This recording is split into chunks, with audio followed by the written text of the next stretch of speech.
and this engine is a Wittie engine. So in this engine we are going to measure the performance of this Wittie engine. So by conducting a performance test and also by conducting a retardation test. In both the tests we are going to find the frictional power of this engine.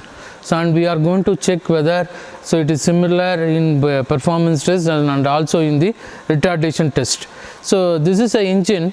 So it is a low speed engine. So the rated speed is around 720 rpm, and this has high torque, and these kind of engines are used in marine applications. So since in marine applications high torque engines are required, and these kind of engines are used there. Okay. So now, so what we are going to do in this with this engine? So we should know the procedure, how to do the experiment in this engine, and then we can move on to the calculation part. So now, so we are going to see what we are going to do in the engine part. So initially, so you have to measure the circumference of the flywheel. So before that we should know what are the things, devices which are meant for this performance test. So we are in need of a measuring tape, and then we are in need of a tachometer. So with the help of these two, so with the measuring tape we are going to measure the circumference of this flywheel and then the circumference of the rope. So when you measure the circumference of the flywheel, that radius, after finding that radius, that is kept as capital R, and the circumference of this rope, it is kept as small r. So with that we will find the effective radius, that is R effective. With the help of R effective we will go for the maximum load. So the maximum load can be determined, and then with the help of that maximum load we will find the value of brake power. Then what are the performance parameters that we have to measure with the help of this performance test in case of calculation part are? So first we have to find the value of brake power with the help of the maximum load. Then we have to find the value of the total fuel consumption in kilogram per hour. For that total fuel consumption we are in need of 25 cc of fuel consumption. So that 25 cc of fuel consumption can be measured from the fuel tank, and then we are in need of specific fuel consumption, which is in kilogram per kilowatt hour. So for 1 kilowatt hour we are going to find the value of the fuel that is consumed, that is in terms of kilogram, and then the indicated power, then mechanical efficiency, then brake thermal efficiency, then then we go for this brake mean effective pressure, then indicated mean effective pressure. So these are the parameters which we are going to find for this performance test. So then in case of retardation test, so we are going to find the brake torque. Initially we will find the value of the brake torque, and then we will find the value of frictional torque. So with the help of these two, that is brake torque and frictional torque, so we will find the value of the frictional power. So in performance test as well as in retardation test, we are going to find the value of frictional power in terms of kilowatt. So initially, so you have to, so after measuring the circumference of the flywheel and the circumference of the rope, so you have to start the engine. So you have to rotate like this.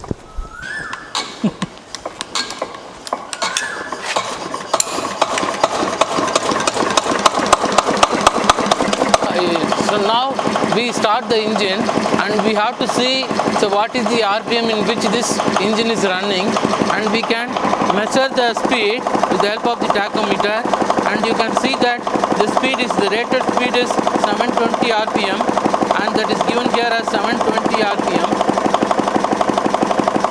So now the engine is at no load conditions.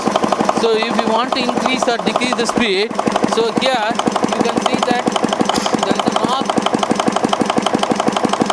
which increases the fuel supply, and this lever is the decomposition lever. So for starting the engine you have to push this downwards, and this lever is meant for the retardation test. So if when you want to cut off the fuel, so you have to lift this up and the fuel supply will be cut off. So now we ensure that the engine rotates at 720 rpm. So now we have ensured that there is no load is given to this engine, and the speed as 720 rpm, which is the rated speed, and for that speed we have to find the fuel consumption, that is for 20 cc of fuel consumption, what is the time that is taken. So now we have to close this. So if you close this, you can see the fuel supply goes from this beaker to the engine. Okay, so for 20 cc of fuel consumption, so we have to measure what is the time that is taken for 20 cc. So from this point to this point, the fuel consumption. So you can see here, and you have to measure the time. You have to measure the time. So for how much of time is taken for measuring this fuel consumption has to be measured with the help of this stopwatch.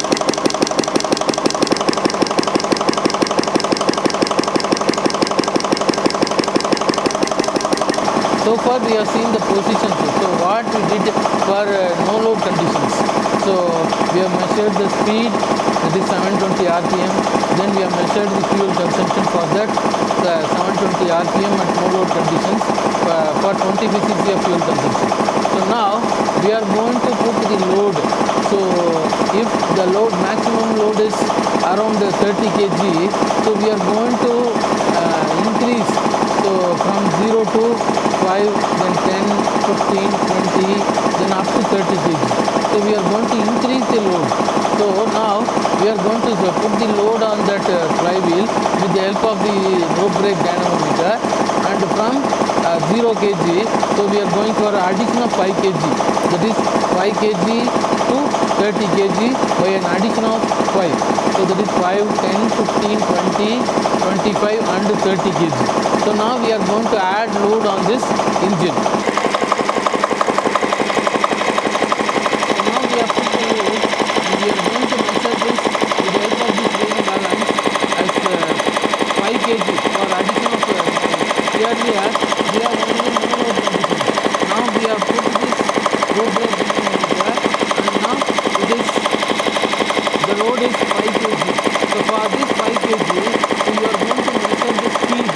So you have to ensure that the speed is 720 rpm. So if you ensure the speed is 720 rpm, so since we have put the load, the speed, so when you enter the speed will be reduced.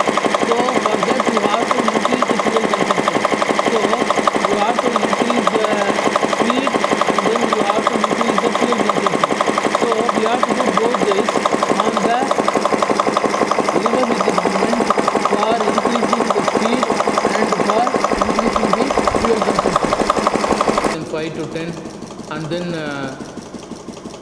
after putting the load, we are going to see the speed. Surely the speed will decrease since we have increases the load. So we have to increase the fuel supply with the help of this knob. So now the fuel supply is increased. If you rotate this, you can increase the fuel supply. So then once again you have to test whether the speed is 720 rpm. You are going to measure the fuel consumption. For 20 cc of fuel consumption, what is the time that is taken? rpm. So now you can see in the tachometer that it is 720 rpm. And now we have to move towards the fuel section, and this is the fuel tank, and the fuel tank is connected to the engine and also to a burette. So now it is in the closed position. So now we have to open this. So when you close this fuel tank, the fuel will move from the burette to the engine.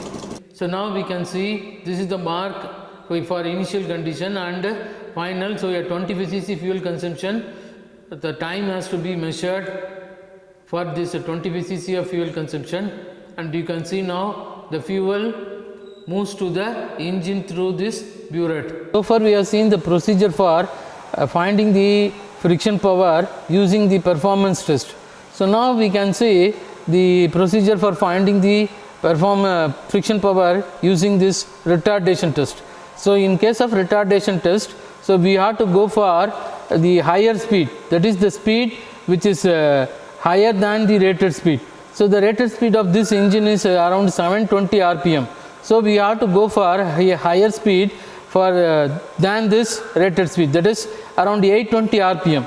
So if you go for 820 rpm, So you have to measure the value of the speed from 820 to 720, then 720 to 620, then 620 to 520, and 520 to 420. So we can measure this time for those respective reduction in speed. So for example, if you go for 820 to 720, you have to cut off the fuel.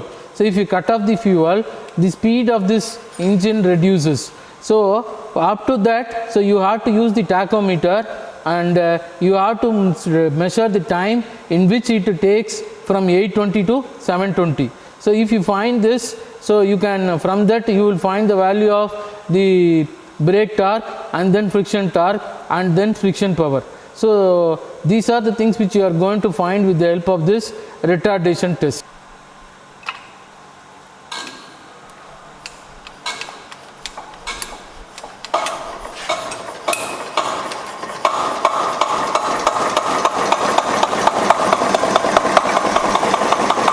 Of retardation test, so you can see that you can measure the reduction of the speed, that is higher than the rate of speed, from 820 to 720, then 720 to 620, and 620 to 520, and 520 to 420.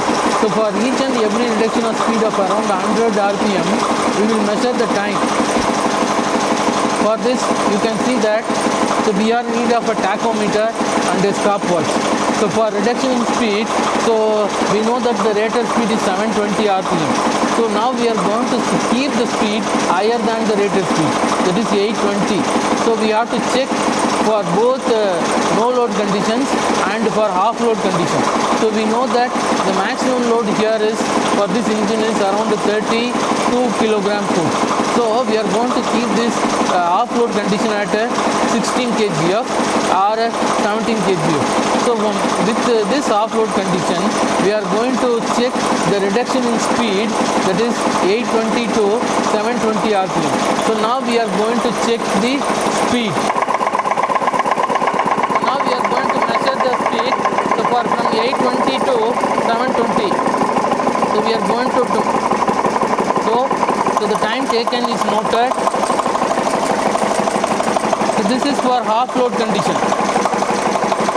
For half load condition, we have measured the time from 820 to 720 rpm. And similarly, we have to measure for 720 to 620 rpm.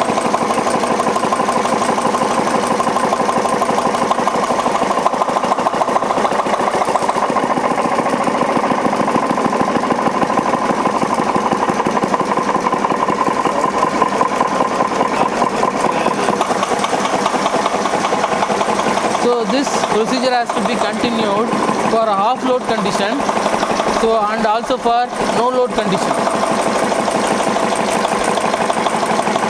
Procedure has to be continued for this no load condition. So far we have seen for half load condition, and this has to be continued from 720 to 620 and 620 to 520 and then 520 to 420. And the same has to be repeated by removing the load, that is you have to remove this rope brake dynamometer, and then that has to be considered as no load condition. For the no load condition, so you have to go for 820 rpm, and from 820 to 720 the time has to be measured, and similarly up to 420 rpm. So far we have seen the performance test of Wittie engine, so which is a horizontal engine, single cylinder horizontal engine. So this is a low speed engine. The rated speed is 720 rpm, and it is a high torque engine which is used in the marine application. And initially, so we are going to measure the frictional power by performance test and also by retardation test. So two experiments were carried out in the performance test on this Wittie engine. So in case of performance test, so we will measure at no load condition, we will measure the circumference of the flywheel and then circumference of the rope. Thereby you will find the maximum load. With the help of the maximum load, you will get the value of brake power. Then with the help of brake power, so you will get a total fuel consumption, that is by measuring the amount of fuel that is consumed for 25 cc of fuel. So we will find the value time, and from that you will find the value of total fuel consumption, and from total fuel consumption you will find specific fuel consumption. So apart from that you will find the value of indicated power, then mechanical efficiency, brake thermal efficiency, indicated thermal efficiency, then brake mean effective pressure and indicated mean effective pressure. So these are the performance parameters for this whatever may be the engine. So these are the performance parameters. So you have to find all these performance parameters. So when you go for the retardation test, so you are going for the higher speed, that is the higher speed than the rated speed. So around 820 RPM. So from 820 to 720, so you will measure the time, how long it takes by going the fuel cutoff. So if you go for the fuel cutoff, so the speed reduces. So from 820 to 720, so you will measure the time and that time is taken. So this continues for both no load and half load conditions. So here we found that the maximum load is around 32 kg. So we find for half load conditions around 16 kg. So for 16, so you are going for 820 to 720, then similarly for 720 to 620 up to 420. So for the same has to be continued for no load conditions also. So with this you will find the friction power in a retardation test with the help of brake torque, then friction torque. So if you know this brake torque and friction torque, so you can easily find the value of the friction power. So the friction power is determined with both in the performance test and also in the retardation test. So friction power is an important factor, that is which is opposite to that of not in magnitude, but it is opposite in terms of this brake power. So when you draw a graph between this brake power and this friction power, this brake power is kept in the positive, that is in the first quadrant, and this friction power is kept in the second quadrant in the negative, that is you should not consider the negative sign. So this friction power, how when the friction power reduces the brake power, so it increases. Okay, so we know that what is the brake power. So brake power is the power which is available at the shaft, and friction power which acts opposite to that of the brake power. So that means you are applying some power on the movement of this crankshaft, so against the movement of the crankshaft, then that load is calculated, and at last it is given us in terms of kilowatt, that is called as friction power. So in both the cases, that is in performance test as well as in retardation test, we are going to find the friction power, and we have to draw the performance curve, that you can see in the calculation part. All the formulas which are related to the performance parameters and the retardation and the parameters which we are going to find in retardation test also. We can see the calculation part in the calculation session. So far we have seen the engine part of Wittie engine. So in case of Wittie engine, we have measured the parameters that are required for performance test and also for retardation test. So now, we are going to use the parameters to find the performance parameters for this Wittie engine and also for the retardation test which we have conducted in the Wittie engine.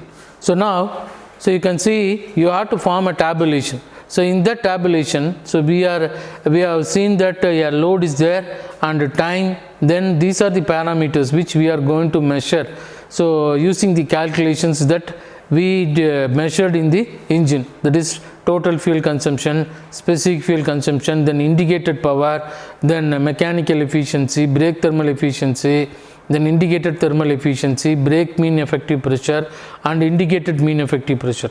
So for this, first we have changed the load in that Wittie engine, so that is from no load to the maximum load. So for that engine, that is 0 to 20 kilogram, and this was converted into Newton, and this for that we have measured the time for how much of fuel is consumed. So we have measured the time in seconds, and then we are going to find the value of brake power and all these parameters, and after finding all this we have to fill this tabulation. And first one is the maximum load. What is the maximum load that is for this engine? So it is given by W max, which is equal to BHP, that is brake horsepower, into 4500 divided by 2 pi n into effective radius. So W max is equal to the brake horsepower is 12, which is given in the specification, into 4500 divided by 2 into pi into the rated speed is 720 rpm into effective radius. So that is converted into centimeter, that is centimeter is converted into meter. So the maximum load is found out, and that is 32.24 kg. And then the brake power, so it is 2 pi W into R effective divided by 60 into 1000. So this one is for seconds, converting this into seconds. So only we will get in terms of kilojoule per second. The joule per second will be converted into watt. So 2 pi into that W, the 2 pi into R effective, that is to 37.02 into 10 power minus 2 into the load 720 into 49.5 divided by 60 into 1000. So you will get the brake power as 1.37 kilowatt. And then the total fuel consumption, so that is TFC is equal to the amount of fuel that is consumed per unit time. So that is TFC is equal to, the formula is given here. So XCC, that is 25 cc we have considered for this, and what is the time taken is given by small t. So into 3600 into specific gravity of the fuel is 0.833 divided by t into 1000. So the time taken for the consumption of this 25 cc of fuel is around 102 seconds. So that 102 into 1000. So you will get the value of TFC as 0.735 kilogram per hour. And then the specific fuel consumption, so it is the amount of fuel consumed per kilowatt hour. So that is TFC divided by BP. So SFC is equal to TFC, we have already found out. So that is 0.735 kilogram per hour divided by brake power is known to us, that is 1.37 kilowatt. So you will find the value of this SFC as 0.54 kilogram per kilowatt hour. And if you draw a graph for this brake power and TFC, so you will get a straight line like this, and that line, when you extend that line, so that you can get, so when it meet that quadrant, you will get the frictional power. So even though this is negative, so the magnitude is only taken. So it does not indicate the direction, but anyhow the magnitude is taken. It is 2.95 kilowatt. So this is the frictional power that is found out with the help of this performance parameters. And indicated power, so indicated power is brake power, the sum of this brake power and the frictional power. So brake power, it is known to us, it is 1.37 kilowatt, and friction power is 2.95 kilowatt. If you add these two, you will get 4.32 kilowatt. And mechanical efficiency is BP by IP, that is brake power by indicated power into 100. So that 100 for the percentage. So eta mechanical is equal to, this represents the efficiency, that is mechanical efficiency, that is equal to 1.37 divided by 4.32, that is 31.71 percentage. And then brake thermal efficiency, the formula is given here, that is brake power into 3600 into 100 divided by calorific value into total fuel consumption. The calorific value of the fuel is 43,500, that is the calorific value of the diesel. So brake power is known to us into 1.37 into 3600 into 100 divided by 43,500 into 0.735 kilogram per hour. So if you find the value, you will get around 15.48 percentage. And then indicated thermal efficiency, it is given as, for brake thermal efficiency it is BP, and for indicated thermal efficiency it is IP, that is indicated power, into 3600 into 100 divided by CB into TFC. So you substitute the value of indicated power, that is already found out. So that is 4.32 into 3600 into 100 divided by the calorific value into total fuel consumption. You will get the value of 48.81 percentage. And if you go for brake mean effective pressure, so that is BMEP, so BP into 0.6 divided by L into A into N divided by 2 into M. So you will get the value of, so that is the length area and the rated speed and the number of cylinders. So 1.37 into 0.6 divided by the stroke length 0.2032 into pi by 4, area is pi by 4 d square. The diameter is given, that is the stroke dia, that is the bore dia, so 0.127. So when you find the value of area and multiply with by n by 2 into m, so you will get the value of brake mean effective pressure. Since this is pressure, it has to be given in bar, or otherwise you can give in Newton per meter square.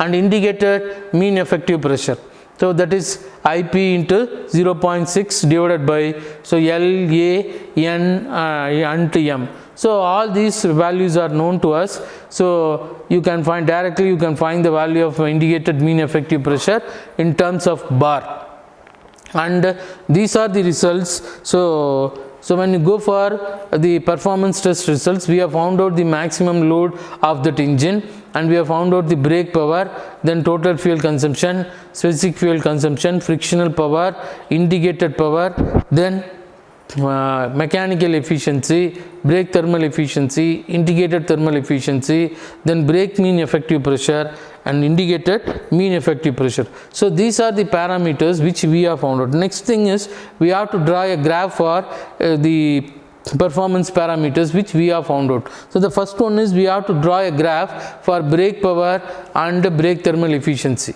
So brake power in x-axis and brake thermal efficiency in y-axis. So for all the 5 set of readings, so we have to calculate the value of this brake power and the brake thermal efficiency. When you draw a curve, so you will get a curve like this. So this is one of the performance curve. So among the performance curves which we are going to draw. So the next one is brake power versus this mechanical efficiency. So when you draw a graph between brake power, that is brake power in x-axis and mechanical efficiency in y-axis, so you will get a curve like this. So which will then indicated thermal efficiency. So the similarly brake power is kept in x-axis and indicated thermal efficiency is in y-axis, so you will get a curve. So for all the 5 set of readings, so when you measure the when you mark the points, you will get the value of the indicated thermal efficiency. Then apart from this performance test, we did retardation test also. So in case of retardation test, so what are the things we have measured? So one is the reduction in speed for from the maximum speed to 100 rpm, that is 720 to 620 and 720 to 520 and 720 to 420. So these are the things we have measured. So for 100 reduction, so that is 720 to 620 rpm, then 720 to 520, then 720 to 420. So this speed has been varied for 2 conditions. One is for no load condition and the other one is for off load condition. So when you go for this no load condition, so we measured the time for that respective reduction in the speed. So when you find the speed, that is no load, that is T1, and off load is taken as T2. So the time taken is T1 and T2. So that is measured in seconds. That is, so this is the tabulation, so which we have calculated from the engine. So then we have to find the value of the frictional power and the torque, so with the help of the formulas, so that are given. So calculation, when you go for calculation, this is the load which we have already found out. So that is the maximum load, and that maximum load is utilized to find the value of this brake torque. So that is TB, which is equal to W max into 9.81 into R effective divided by 2. So it is given as this, since this is torque, so it is given in terms of Newton meter. So TB is equal to, so substitute those values. So all the values are known to us, you can get the value of TB. And the frictional torque, so TB is known to us. Into T1 and T2 are the timings for no load and off load conditions. So when you find that, so when you substitute in this formula, you will get the value of the frictional torque.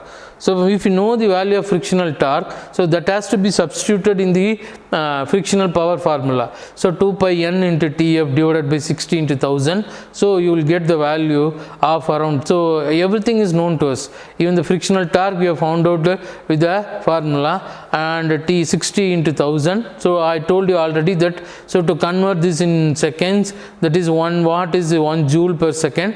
So for that, since this is power, it has to be given in terms of watt. So you will get in terms of watt, as the value is 2.95 kilowatt. So these are the parameters which we are going to find with the help of this retardation test also. So when you draw a graph, so you can see that, so if time taken is given in terms of in x-axis and speed in y-axis, so you have to draw a graph like this. For no load you have to plot the graph. So yes, you will get a straight line, so downwards, and similarly from the same 720 rpm. So this is 720 rpm, 720 to 520, and similarly 720 to 620, and 720 to 520, then 720 to 420. So if this has been repeated for these half load conditions also, so you will get the value of T1 and T2. This T1 and T2 has to be substituted in the formula. This Tf is equal to Tb into T2. So if you substitute this, so you will get a value of Tf, and that Tf has to be put in this frictional power, and you will get the value of the friction power. So friction power is determined with the help of the performance test and also with the retardation test. So you have to compare these two, and most probably these two, that is friction power using performance test and friction power using retardation test, will be similar to each other, and thereby we can give a result for this Wittie engine, that is frictional power determined with the help of performance test and frictional power determined with the help of the retardation test. So at last you have to give the results as maximum load for retardation test and also for performance test. It is similar, and brake torque for using the formula for the retardation test, and frictional torque using the formula. So you will get the values, and the frictional power, that is 2 pi into NTF divided by 60 into 1000, you will get the value of this frictional power. So we determine the value of friction power both in the performance test as well as in the retardation test. Thank you.